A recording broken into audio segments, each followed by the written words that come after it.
अस्सलाम वालेकुम नाज़रीन, प्रोग्राम आज के पाकिस्तान और मैं हूं आपका मेज़बान बिलाल खान। आज सबसे पहले बात की जाएगी नित नई पैदा होने वाली बीमारियों के हवाले से। इस मुल्क के अंदर हम ये देख रहे हैं और ख़ास तौर पर शहर क़ाइद के अंदर हम ये बारहा नोट किए जा रहे हैं कि केसेस बढ़ते चले जा रहे हैं बीमार होने वाले लोगों के, जो अस्पतालों में रिपोर्ट किए जा रहे हैं। अब रमज़ानुल मुबारक का ये महीना है, इसमें हम ये देख रहे हैं कि कहीं जिस्म टूटने की जो है वो शिकायत मिल रही हैं, कहीं पर नज़ला खांसी बुखार की शिकायत है, कहीं पर गैस्ट्रो की प्रॉब्लम्स हैं। और बात यहाँ तक आकर नहीं रुक जाती, बल्कि ये भी खदशा जाहिर किया जा रहा है कि ये कोविड की एक और किस्म बताई जा रही है या हो सकती है। सच क्या है और कौन सी ऐसी मनगढ़ंत कहानी है, इन तमाम चीज़ों पर से पर्दा उठा लेते हैं और बात कर लेते हैं कि इस वक्त जो बीमारियां हैं वो क्या तब्दील हो गई हैं या उनमें जिद्दत आ गई है, या जो वायरसेस हैं या फिर जो बैक्टीरियाज हैं वो स्ट्रॉन्ग हो चुके हैं, हमारी मेडिसिन जो है वो उनके ऊपर असर नहीं कर रही हैं। क्या मामला है? हमारे साथ इस वक्त पीएमए के secretary general doctor Abdul Ghafoor Shoro sahab मौजूद हैं और वीडियो लिंक हमारे साथ हमें ज्वाइन कर चुके हैं। शोरो साहब, बहुत शुक्रिया ज्वाइन करने के लिए। आप हमेशा मेरे पैनल का हिस्सा रहते हैं और जो है वो लोगों को बताते हैं कि क्या बीमारियां जो है वो इस वक्त आ चुकी हैं और उनका इलाज कैसे है, हल कैसे है। तो क्या कहेंगे, इस वक्त जो सिचुएशन बिल्ड हो चुकी है खासतौर पर शहर कराची के अंदर, क्या नज़र आ रहा है आपको? बहुत शुक्रिया बिलाल। बेसिकली इस वक्त जो सूरत हाल है वो इतनी जो है ना खतरनाक भी नहीं है, लेकिन वह प्रॉब्लम तो है। प्रॉब्लम इस सेंस में है कि इस वक्त जो रेस्पिरेटरी जो सांस के नालियों की जो बीमारी है वो ज़्यादा इस तरफ जो बर्डन बनी हुई है पूरे कराची पे। और आपको पता है जब सीजन चेंज होता है, इस वक्त सर्दी से गर्मी की तरफ हम जा रहे हैं, इसके दौरान वायरस हमेशा ही होते हैं। वो इसको और काम नाम कहते हैं कि नज़ला जुकाम बुखार ये जो ना वो इस सीजन में जन्म लेता है। तो इस वक्त जो केसेस हैं कुछ ज़्यादा हैं, ज़्यादा इस सेंस में भी है क्योंकि रमज़ान शरीफ भी आ चुके हैं, लोगों में डिहाइड्रेशन की प्रॉब्लम भी हो गई है, और प्लस खुराक की जो है वो भी आपको पता है रमज़ान शरीफ में कोई एहतियात नहीं होता, जिसकी वजह से पेट की बीमारियां भी जन्म ले चुकी हैं। तो ये एक कॉम्प्लिकेटेड के किस्म की जो वो बीमारी बन गई है। उसकी वजह ये है कि जो हमारे यहाँ एक तो वायरस वैसे भी इस किस्म की जो शिकायत आप कह रहे हैं, जिस्म का टूटना, गले में दर्द, खांसी बुखार, नज़ला, उसका सीजन आप मार्च और ये अप्रैल के दरमियान अक्सर आपको पुराना रिकॉर्ड उठा के देखेंगे तो मिलेंगे ही मिलेंगे। लेकिन वर्ष इसलिए हो गया है कि जब आपको डायरिया शुरू हो जाए, डिहाइड्रेशन शुरू हो जाए, तो ये थोड़ी सी ज़्यादा तकलीफदा हो जाती है। तो इस वक्त जो सूरत हाल है वो थोड़ी सी बिनस्बत जो पिछले रमज़ान शरीफ थे उससे ज़्यादा ख़राब है। ठीक है डॉक्टर साहब, सवाल ये भी पैदा होता है कि इस वक्त आपने जैसे सांस की बीमारियों को कहा, वाकई हम ये देखते हैं कि सीना पूरा जकड़ा हुआ होता है और ख़ास तौर पर नेबुलाइज कराने की बार बार ज़रूरत पड़ रही होती है। क्या ये इस वक्त जो शहर की सूरत हाल है, एटमॉस्फेयर है, इन्वायरमेंट के अंदर हम देखते हैं कि धूल मट्टी काफ़ी ज़्यादा है, फिर गर्मी भी इस वक्त 3 दिन हीट वेव का खदशा था, गर्मी काफ़ी शदीद रही, तो क्या इन फैक्टर्स की वजह से ये सांस की बीमारियां ज़्यादा कोट हो रही हैं? जी, देखें ना आप, जो है ना रिसेंटली 2-3 दिन पहले जो है ना आपने रिपोर्ट पढ़ी होगी, जिसमें ये पाकिस्तान जो है दुनिया का दूसरा मुल्क है जिसमें सबसे ज़्यादा पोल्यूशन है। उसके हिसाब से अगर आप ये देखेंगे तो जब सबसे ज़्यादा पोल्यूशन पाकिस्तान में यानी मीन्स कराची में, तो आपको पहले अब नंबर 1 पे आ रहे हैं, कभी नंबर 2 पे आ रहे हैं, तो ज़्यादा है। दूसरी जो सबसे बड़ी वजह है वो यहाँ पे जो हमारा डेवलपमेंट वर्क चल रहा है, जो काफ़ी अरसे से ऐसे गटर खुले हुए हैं। इवन जो है ना डिफेंस और जीएचए की तरफ जाएंगे तो वहाँ पे भी आपको बहुत सारे जो चीज़ें मिलेंगी, मट्टी उड़ रही है, डस्ट पोल्यूशन। तो ये भी एक फैक्टर है जो ज़्यादा इसको एग्रीवेट ज़्यादा ख़राब करता है। असल में बात ये होती है कि आपको सीजन तो वैसे भी ये है ही है, उसमें कुछ और फैक्टर अगर शामिल हो जाए तो वो ज़्यादा खतरनाक बन जाते हैं। तो ये सब जो मिलके जो है ना इस वक्त सूरत हाल खराब है। एनवायरनमेंट आपकी पहले से पॉल्यूटेड है, और प्लस आपने उसमें थोड़ा सा और भी मसाला मिला दिया है, यानी कि आपने गटर खोल दिया है, खुदाई कर दिया है जगह जगह पे, वो मट्टी उड़ रही है, धूल उड़ रही है, गर्मी बढ़ रही है। ये सब फैक्टर जो है ना वो ये सांस की नलियों को जो है ना मुतासर करते हैं, जिसकी वजह से ये ज़्यादा सूरत हाल खराब और भी जो है ना अब होती जा रही है। ठीक है डॉक्टर साहब, ज़रा ये भी बताइएगा कि ये जो इस वक्त सिचुएशन बिल्ट हुई है, नज़ला खांसी बुखार हर दूसरे शख्स को ये होता दिखाई दे रहा है और बड़ा जिस्म का टूटना भी, इस बार हमने ये भी सिम्टम्स देखे कि समटाइम्स लोगों को लोग कोट कर रहे हैं कि दिल में भी तकलीफ हो रही है, कोई ईसीजी करा रहा है। तो इस बार इतनी शिद्दत कैसे आ गई है बीमारियों के अंदर इस रमज़ान में? हम देखते थे रमज़ान के अंदर स्केड्यूल थोड़ा टफ रहता है, रूटीन टफ होता है, तो थकन होती है, लेकिन इतनी ज़्यादा किस तरह से तेज़ी आ गई इसमें? देखिए, मैं एक बिलाल ये भी बात है कि हमें ये भूलना नहीं चाहिए कि पिछले जो वायरस आए थे हमारे पास, कोविड के मुख्तलिफ वेरिएंट्स जो आए थे, वो जब इन्फेक्ट करके जाते हैं तो पीछे अपने कुछ बाकियात छोड़ के जाते हैं फेफड़ों के अंदर। तो फेफड़ों की वो जो ताकत है, एक समझो कि पहले ना अफेक्ट होने वाली जो ताकत होती है उसमें और एक अफेक्टेड जो बंदा है तो उसकी ताकत में बड़ा फर्क आ जाता है। तो पहले से ही फाइब्रोसिस वगैरह के जो है ना बहुत सारे केसेस हो चुके हैं, उनके लिए तो ये बहुत ही ज़्यादा तकलीफदा होता है। बाकी वो यंग जनरेशन है जिसको ज़्यादा अफेक्ट नहीं किया था, या कोविड जिनको नहीं हुआ था, उनमें ये कोई इतनी बड़ी कॉम्प्लिकेशंस नहीं आई। हमारे पास वो पेशेंट ज़्यादा सीरियस आते हैं जिनको 1-2 बार जो है पहले ही जो हिस्ट्री है किसी और डिजीज़ की है या कोविड की है, तो वो ज़्यादा सीरियस पेशेंट आते हैं। उनमें कॉम्प्लिकेशंस कुछ ज़्यादा होती हैं, चेस्ट पेन भी होता है, खांसी भी शदीद किस्म की होती है, बल्कि कभी-कभी तो उनको जो है ना वो हॉस्पिटलाइज करना पड़ता है। अच्छा, तो इसका रीजंस तो हमने जान लिए, लेकिन सवाल ये पैदा होता है कि अभी हम कोविड की कोई 4 और 5th वेव से गुजर चुके हैं माजी के अंदर। ये भी बातें सामने आ रही हैं कि ये कोविड का एक नया वेरिएंट है, बताया नहीं जा रहा है, लेकिन ये कोविड ही है। Is that true? देखिए, बहुत सारी चीज़ें ऐसी हैं जो हम लैब के अलावा ऐसे सिर्फ मफरूज़ों पे जो है ना बात नहीं कर सकते। हमारे पास बहुत सारे केसेस की लैब ही नहीं होती जो आपके पास जो है आपके अड़ोस पड़ोस में, उन लोगों से कभी आप पूछा कि आपने कोई जाके टेस्ट करवाया है? बिल्कुल नहीं। वो करवाना ही नहीं चाहते, बल्कि जाना ही नहीं चाहते। कहते हैं ये फ्लू है, 2-4 दिन में सही हो जाएगा। लेकिन कुछ केसेस ऐसे हुए हैं जो मेरे इल्म में है, हमने खुद ही जो उनको इन्वेस्टिगेट किया तो उसमें इतने ज्यादा केसेस तो नहीं आए, लेकिन कुछ केसेस जरूर वो जो है ना पॉजिटिव आए हैं कोरोना के। तो सिम्टम्स तकरीबन मिलते जुलते हैं। और आपको पता है, मैंने वही बताया ना, अगर डिहाइड्रेशन भी हो, इस वक्त रमजान शरीफ के रोजे भी चल रहे हो, गर्मी भी हो, तो तकलीफ थोड़ी सी ज्यादा होती है और पेशेंट भी ज्यादा कंप्लेंट करता है।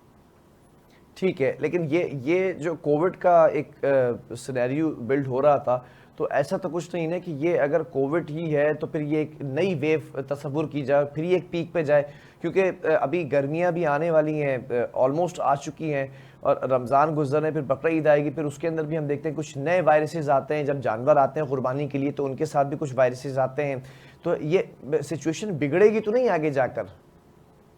नहीं, ये तकरीबन 2 महीने से चल रही है। ये कोई करंट इतनी एकदम जो है बड़ी नहीं है, लेकिन थोड़ी सी कंडीशन ज्यादा खराब, मैंने कहा ना कि जो रमजान शरीफ के महीने हैं, प्लस जो है डिहाइड्रेशन और डायरिया के बहुत केसेस आ रहे हैं इस वक्त। आप बल्कि ऐसे केसेस आ रहे हैं कि जिनको हॉस्पिटलाइज करना पड़ता है, तो उसकी वजह से ये ज्यादा बढ़ सकती है। दूसरी चीज ये है कि ये इतने ज्यादा सीरियस केसेस नहीं है जिसका रेशियो ऐसा हो जाएगा आपके हॉस्पिटल भर गए हो या कोई इतना बड़ा प्रॉब्लम होगी, तो ऐसा कुछ नहीं है। मेरे ख्याल में इसमें जरा पैनिक होने की भी जरूरत नहीं है। ये वायरस ज्यादा होता है 5 से 7 दिन जो हमारे पास केसेस आते हैं पास, वो 5 से 7 दिन में खुद ही जो ना, बल्कि ज्यादा जो ना उनको एंटीबायोटिक देने की भी जरूरत नहीं पड़ती। वो ऐसे जो हम उसको कहते हैं कि सादे जो टेबलेट्स वगैरह देते हैं जो बुखार उतारने वाले या उनके जो गले में खराश के लिए इस्तेमाल होती हैं, उन्हीं से वो सही हो जाती है। अच्छा, डायरिया का आपने जिक्र किया, डायरिया भी ज़्यादा से ज़्यादा रिपोर्ट हो रहा है, तो इस पर सजेशंस क्या हैं आपकी? सहरी और अफ्तारी के औकात के अंदर लोग बेजा या फिर ज़्यादती करते हैं खाने के अंदर, ये इस वजह से ज़्यादा कोट हो रहा है या फिर कोई और वजह है?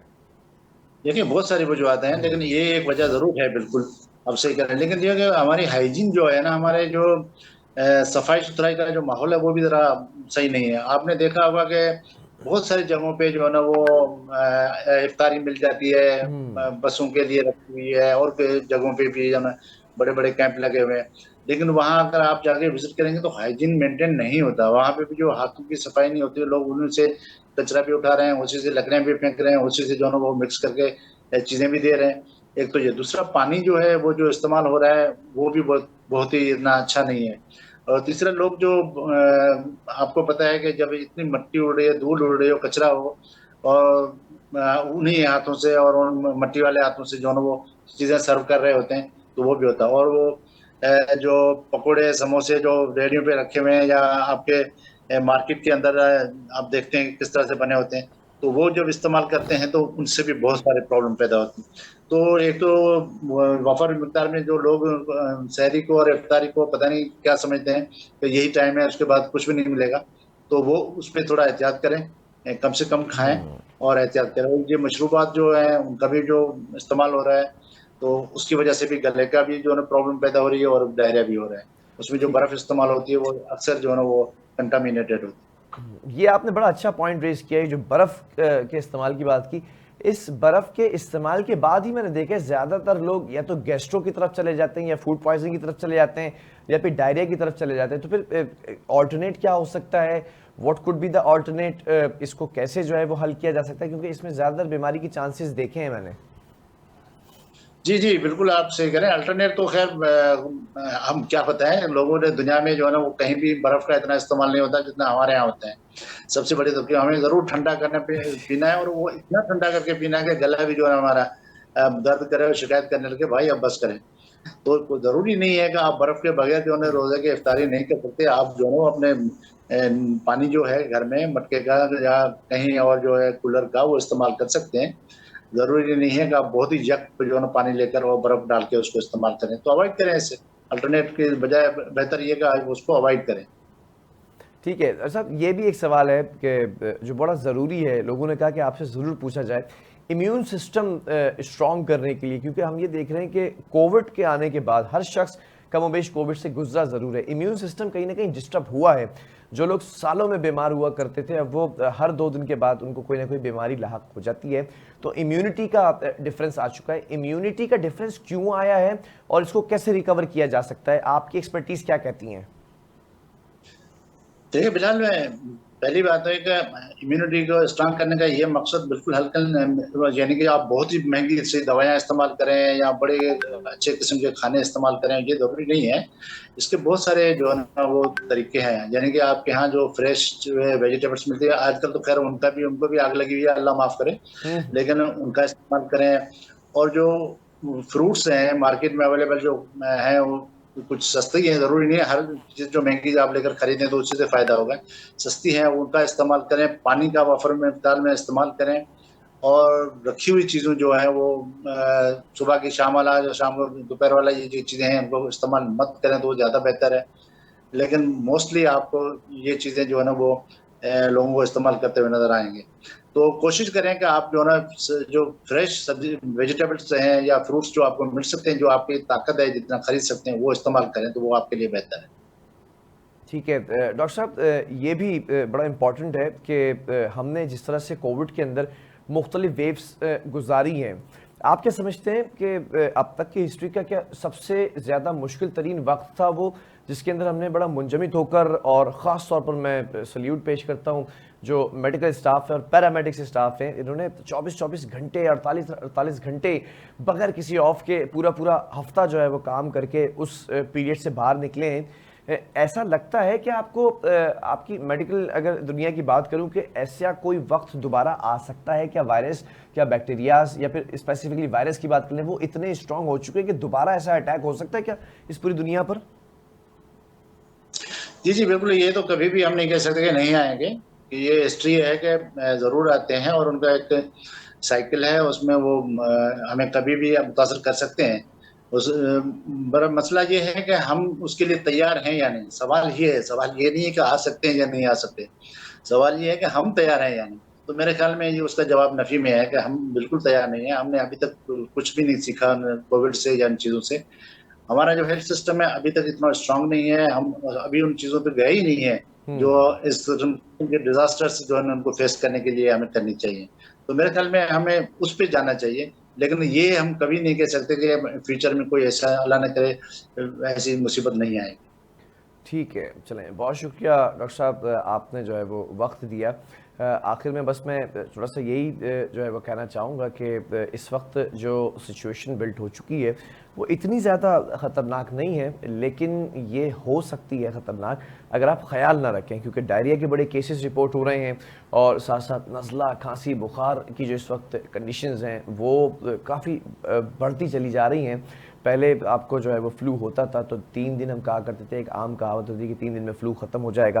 लेकिन अब ये सिचुएशन बिल्ड हो चुकी है कि वो पूरा पूरा हफ्ता 10-10 दिन जो है वो फ्लू और नज़ला, खांसी, बुखार होता है। और साथ साथ जो है वो हम ये भी देखते हैं कि जो खांसी है वो इतनी ज़्यादा बढ़ चुकी है कि उसकी वजह से या तो गला पूरा छिल जाता है, ब्लड आने लगता है, नाक पूरी छिल जाती है, वहाँ से ब्लड आने लगता है। ये चीज़ें मैं देख रहा हूँ कि अब इसके अंदर स्ट्रेंथ जो है वो ज़्यादा है और स्ट्रॉन्ग हो चुके हैं ये वायरसेस, क्योंकि बताया जा रहा है कि इम्यूनिटी थोड़ी सी जो है वो बदली है, इम्यूनिटी कम हुई है थोड़ी सी। इन चीज़ों को काउंटर करने के लिए यही बताया कि फ्रूट्स का और सब्जियों का इस्तेमाल ज़्यादा रखें। लेकिन सवाल ये पैदा होता है कि फ्रूट्स इतने महंगे हो चुके हैं और सब्जियां आसमानों को छू रही हैं, उनके प्राइस हो, वो कैसे इस्तेमाल कर सकते हैं। बस आप लोगों ने भी अपना बड़ा ख्याल रखना है, क्योंकि इस महीने के अंदर जिस तरह से बीमारियां भी साथ साथ चल रही हैं वो ओवर ईटिंग की वजह से और वो लापरवाही की वजह से, और जो बताया गया कि जो कच्ची बर्फ़ है बाहर से जो मिलती है वो ज़्यादा नुकसानदेह साबित हो सकती है आप लोगों के लिए। तो आपने ख्याल रखना है। बहरहाल प्रोग्राम का वो ख़त्म हुआ है। अल्लाह हाफ़िज़।